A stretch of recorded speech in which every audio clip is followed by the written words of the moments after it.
आज शनिवार का दिन है, जिस दिन अपन इस दरिद्रता से मिलने के लिए पीपल के पेड़ के नीचे आए हैं। हिंदू धर्म में ये दिन पीपल के वृक्ष के लिए पूजनीय होगा। जो भी शनिवार के दिन पीपल के वृक्ष की पूजन करेगा, दूध चढ़ाएगा या मिष्ठान का भोग लगाएगा, लक्ष्मी और नारायण उसके घर में प्रवेश कर जाएगा। लक्ष्मी और नारायण उसके घर में प्रवेश करेगा। इसलिए नियम बनाया। कौन से दिन का? शनिवार। लक्ष्मी जी बोली, नारायण आपने तो एक दिन का वार लिख दिया।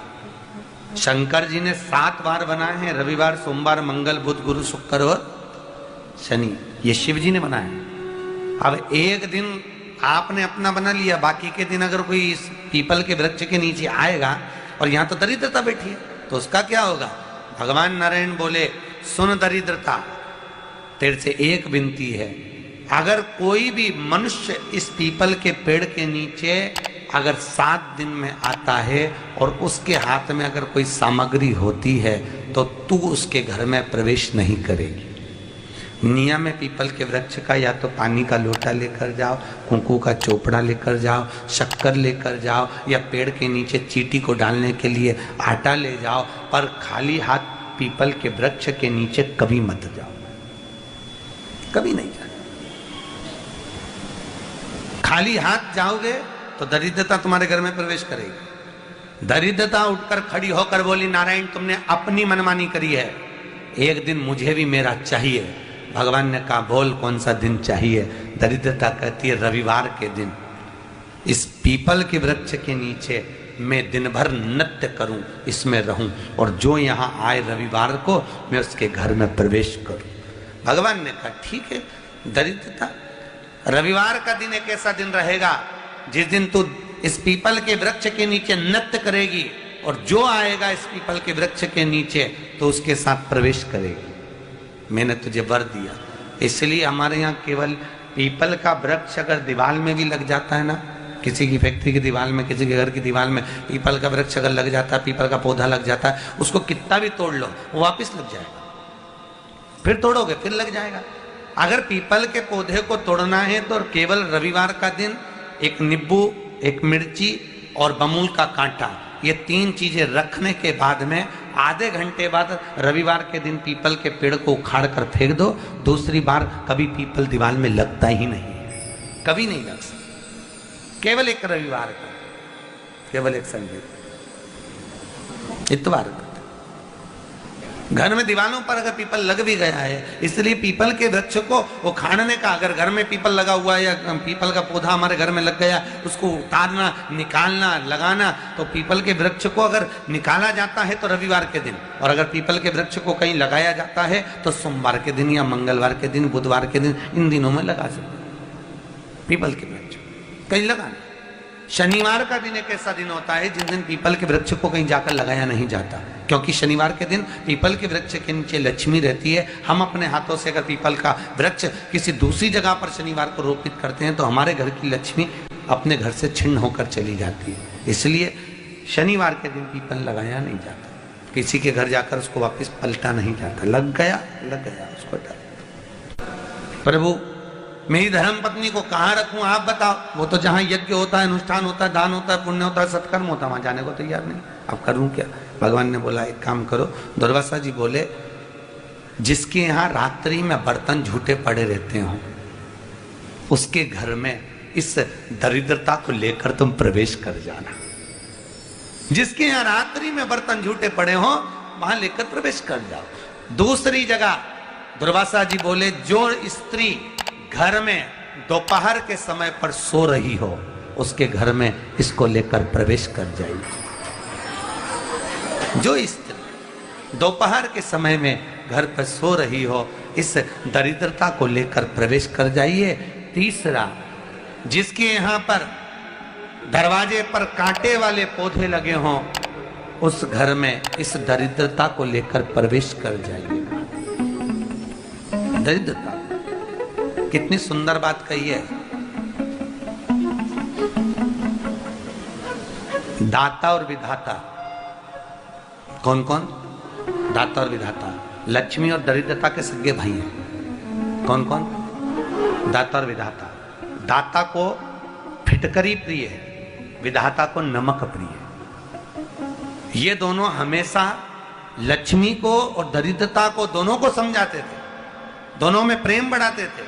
आज भी हिंदू धर्म की रीति है, यहां तो ठीक है, जिसके यहां पर भी अगर थोड़ी सी भी परेशानी होती है, थोड़ा सा क्लेश होता है, अशांति होती है, लक्ष्मी नहीं टिक रही हो, काम नहीं बन रहे हो, बहुत प्रयास करा जा रहा हो और हमारा कार्य नहीं होता, तो क्या करते हैं? फिटकरी और नमक को पानी में डाल देते हैं और घर में पोछा लगा देते हैं। आप लोगों ने आजकल फेसबुक पे भी पढ़ा होगा, व्हाट्सएप पे भी पढ़ा होगा। तो क्यों लिखा उसमें? उसका कारण ही केवल इतना है कि दाता और विधाता की प्रियता उसमें। माता ख्याति के जो 4 बच्चे हुए, इसमें जो 2 लड़के हैं, दाता और विधाता, उसकी प्रियता उसमें, उसकी पूर्णता उसमें। अब दुर्वासा जी बोले अपनी धर्म पत्नी को वहां लेकर, जहां कांटेदार पौधे लगे हों वहां पर लेकर प्रवेश कर जाइए। कांटेदार पौधों में उस दरिद्रता का निवास हो गया। कितना विचित्र कथा यहां वर्णन करी है। श्रीमद् भागवत के अंतर्गत जो वर्णन किया कि मृत्यु निश्चित है, रोग ऐसा शनि महाराज के कारण हो गया हो, अच्छे काम करते करते उल्टे हो रहे हैं, होते हैं किसी किसी के साथ में, विपरीत परिस्थितियां आ जाती है, अच्छा करने जाओ बुरा हो जाता है, अच्छा कर्म करने जाओ बुरा हो जाता है। तो पीपल के वृक्ष की जो छाल होती है, छाल देखिए, पीपल के वृक्ष में जो छाल लगी होती है, उस छाल को घिसकर चंदन बनाकर भगवान शंकर का स्नान कराकर, अभिषेक कराकर, पूजन कराकर, पूजन कराने के बाद में पिपलेश्वर महादेव का नाम लेकर, कौन से महादेव? पिपलेश्वर महादेव का नाम लेकर वो जो घिसी हुई छाल होती है, उस छाल का तिलक भगवान शंकर को लगा लो और उसी का थोड़ा सा भाग अपने कंठ पर, मस्तक पर लगाना प्रारंभ कर दो। धीरे धीरे जो विपरीत दशा है वो सुधरना प्रारंभ हो जाती है। पर नाम याद रखना, पिपलेश्वर। काशी में जो शिव जी की स्थापना कौन ने करी? काशी में जो शंकर भगवान बैठे उनकी स्थापना करी थी शनि महाराज ने। किसने करी थी? शनि महाराज ने। क्योंकि भगवान शनि महाराज को उनकी माता के द्वारा श्रापित हो गए और शनि महाराज कांपने लगे। शनि महाराज कांपते कांपते, मैं जाऊं तो जाऊं कहां, करूं तो करूं क्या? महाराज, शनि महाराज दौड़े और दौड़कर भगवान भोलेनाथ के पास पहुंचे। हे शंकर, त्रिकालदर्शी, कैलाशी, अविनाशी, कृपा करिए बाबा भोलेनाथ, कृपा करो। क्योंकि दुनिया में 33 करोड़ देवी देवता हैं जिनको शनि लग सकता है, केवल एक, किसको छोड़कर? शिव को छोड़कर। राम जी को शनि लगा तो 14 वर्ष वनवास चले गए। कृष्ण को शनि लगा तो मथुरा छोड़कर द्वारका चले गए। शनि लगा। हनुमान जी को शनि लगा तो गुफा में बैठकर राम राम जपना पड़ा। शनि सबको लगता है, केवल शनि नहीं लगता तो एक मेरे महादेव को, मेरे भोले बाबा को नहीं लगता। शंकर के पास में शनि आ गए। शनि ने आकर कहा, भोलेनाथ कृपा करिए बाबा, मैं बड़ा कष्ट में हूं, मैं करूं क्या? बाबा भोलेनाथ ने कहा, जा गंगा जी के तट पर काशी में जाकर एक शिवलिंग की स्थापना कर, उसकी आराधना कर और तेरा शरीर ठीक हो जाएगा, कष्ट नहीं भोगेगा। शनि महाराज ने काशी में जाकर शिव जी की स्थापना करी। आज भी नियम है, जिसको शनि लग जाता है एक काजल की डिब्बी ले लो और काजल की डिब्बी को 21 बार उतार कर उसको एकांत में जाकर, जंगल आदि में एकांत में किसी पेड़ के नीचे इतना सा खड्डा खोद कर उसमें काजल की डिब्बी को डाल दो और मिट्टी से पूर दो, उस व्यक्ति का शनि समाप्त हो जाता है। काशी विश्वनाथ का नाम लेकर काजल की डिब्बी को 21 बार उतार कर अगर काशी विश्वनाथ का नाम लेकर शनि वाले व्यक्ति को अगर पेड़ के नीचे दबा दे, शनि समाप्त, शनि उसको परेशान नहीं कर सकता। काशी कितनी मूलता, उस क्रम को देखिए। भगवान शंकर पर विश्वास रखकर एक एक पल, एक एक घड़ी, एक एक समय, एक एक नक्षत्र का शिव महापुराण में वर्णन है। यहां तक शास्त्र कहता है कि पीपल के वृक्ष की जब भगवान शिव रचना करे, पीपल के वृक्ष की जब रचना करी गई तो उस पीपल के वृक्ष में भी कौन सा समय किसका है, ये शिव महापुराण वर्णन करती है। सुबह 4 बजे से लेकर 7:30 बजे तक पीपल के वृक्ष में ब्रह्मा जी का वासा होता है। 7:30 बजे से लेकर 10:30 पौने 11 बजे तक पीपल के वृक्ष में भगवान विष्णु का वासा होता है। 10:30 बजे से लेकर पीपल के वृक्ष में 11:30 बजे तक पितरों का वासा होता है।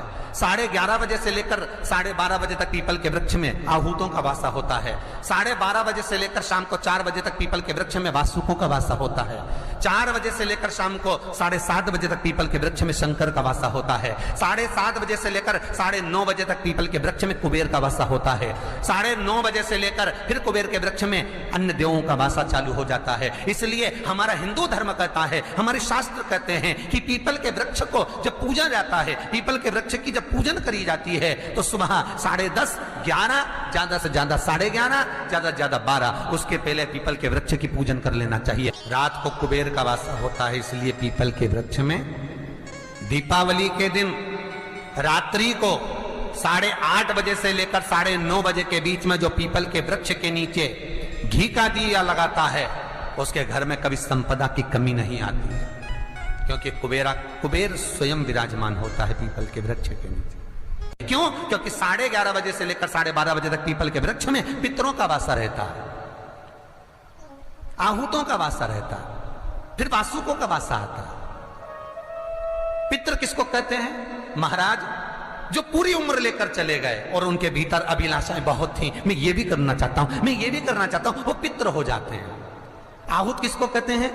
जिस माता के गर्भ में बच्चा जन्म ले और मर जाए, या 6 महीने का गर्भ धारण करने के बाद अवर्षण हो जाए, जीव पड़ने के बाद 6 महीने के बाद अगर बच्चा गर्भ में भी शांत हो जाता है, कुंवारी अवस्था में शांत हो जाता है, जिसका विवाह नहीं हुआ, ऐसा बच्चा जब शांत हो जाता है, अधोगति में कोई मर जाता है, सुसाइड कर एक्सीडेंट में किसी भी रूप में मर जाता है, तो वो आहूत कहलाता है।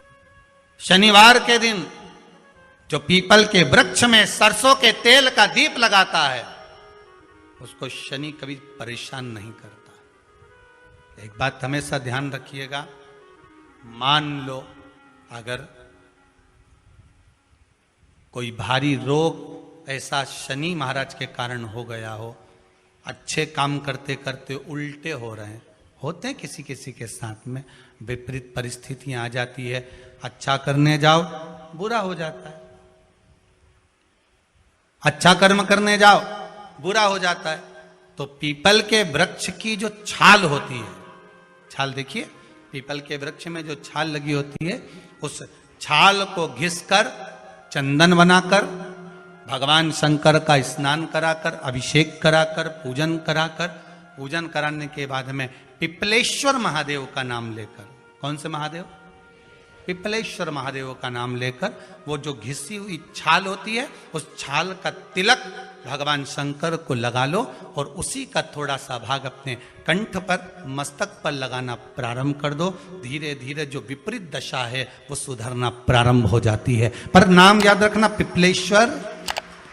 जन्म कितना भी दुख, विपदा, कष्ट सम्मुख में खड़ा हुआ हो, कितना भी दुख, पूंजी धन की अगर आपको कमी पड़ रही है और ऐसा लग रहा है कि मेरे पास में कुछ भी नहीं, हम तो यहां तक कहेंगे कोई मकान बना रहे हो, बेटी का विवाह कर रहे हो, बेटे का विवाह कर रहे हो, कोई अच्छा कार्य कर रहे हो, धन संपदा की भी कमती दिखे तो समय पर कांता भगवान का स्मरण कर, कांता चक्र का स्मरण कर, शिव और नारायण का नाम लेकर, एक बेलपत्र, एक शमी पत्र, एक श्वेत पुष्प, एक लाल पुष्प, दोनों हाथ में लेकर भगवान शंकर के अशोक सुंदरी के स्थान पर अगर समर्पित करा जाए तो संपदा की भी कमी नहीं आती। वो कांता चक्र के नारायण। यहाँ तक जो महापुराण की कथा करती है, अगर कोई विद्वत ब्राह्मण ने आपको बताया है कि आपके घर में पितृदोष है, कोई विद्वान ब्राह्मण ने बता दिया कि आपके घर में काल सर्प दोष है, कोई विद्वान ब्राह्मण ने बता दिया कि आपके यहाँ पर ये वास्तु दोष है, और इस दोष को मिटाना जरूरी है। कोई ने आपको बताया, उस समय पर हमें घबराना नहीं।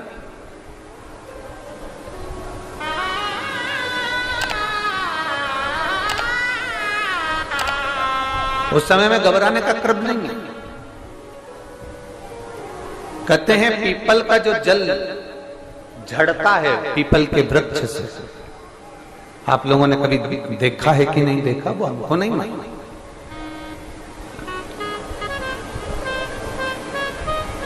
कितना भी अगर कोई वास्तु दोष बता दिया, पितृ दोष बता दिया, काल सर्प दोष बता दिया, कितना भी अगर कोई दोष बता दे, तो पीपल का जो जल वृक्ष में से झड़ता है, कभी कभी आप उसके नीचे हाथ रखकर देखना, थाली रखकर देखना, उसमें पत्थर पर देखना, तो वहां पर भी पानी के निशान आपको मिलेंगे, बूंद के निशान मिलेंगे।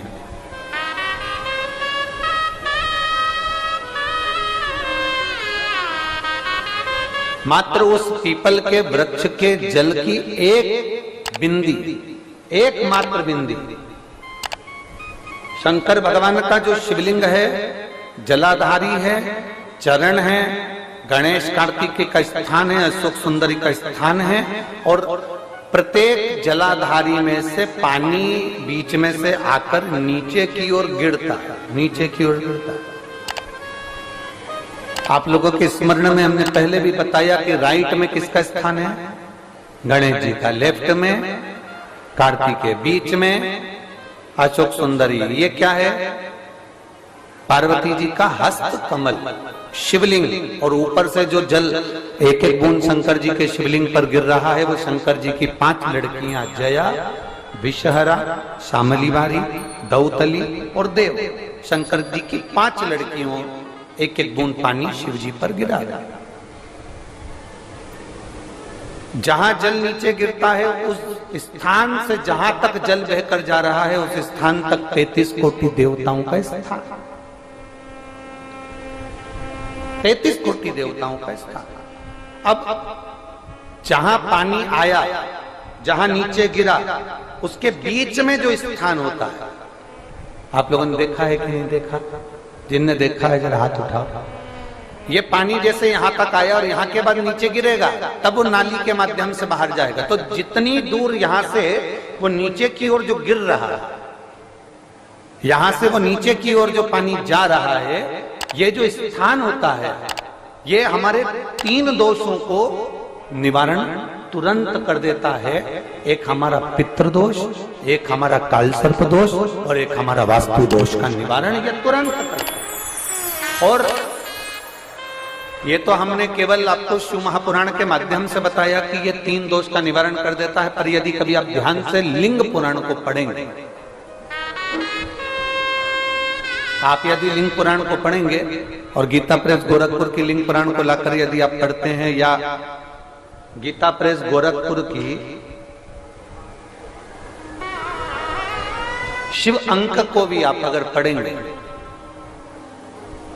उसका नंबर हमारे स्मरण में नहीं आ रहा है, शिव अंक को भी अगर आप पढ़ेंगे तो उसमें भी आपको वर्णन मिलेगा कि हम तो केवल 3 दोष का बता रहे हैं, पर हमारे शास्त्र तो यहाँ पर और भी दोषों का वर्णन कर रहे हैं। जैसे किसी ने बता दिया आपको शनि का दोष है, किसी ने बता दिया मंगल का दोष है, किसी ने बता दिया आपको केतु का दोष है, किसी ने बता दिया आपको राहु का दोष है, किसी ने आपको कह दिया कि बृहस्पति का दोष है, किसी ने कह दिया आपको ये वाला दोष है। दुनिया के जितने दोष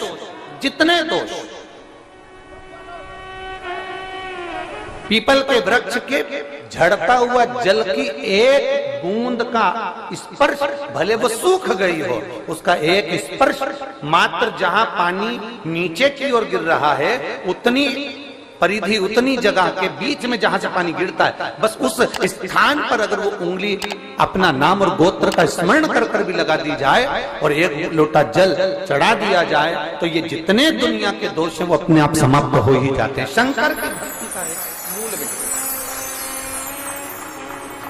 बोल बम का नारा है। और अच्छे से समझ लो, जरा ध्यान में आ जाए आप लोगों के।